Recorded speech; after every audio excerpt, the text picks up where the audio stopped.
Hey guys, I'm Kyle, and in today's video I'm going to show you how to see who unfollowed you on TikTok. New method. So let's get started.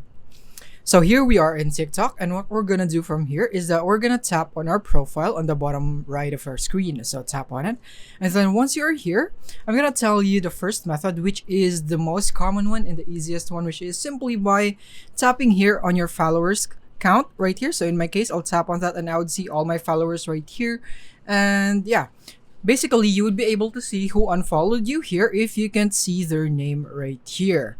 There is no way that you can have a notification that someone unfollowed you in TikTok because TikTok doesn't have a feature like that. And then the next thing is that I'm gonna show you the next method, which is by simply going into your followers right here. So for example, I want to go for this person, and then as you can see, I have the follow back button. This means that this person follows me.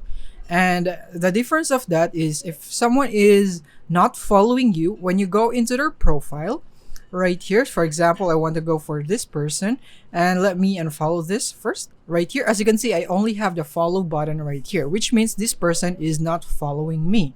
So that is a way on how you can see who unfollowed you on TikTok if you can see the follow back button right here. So that is basically it for this video. I hope this video helped you out. Thank you for watching.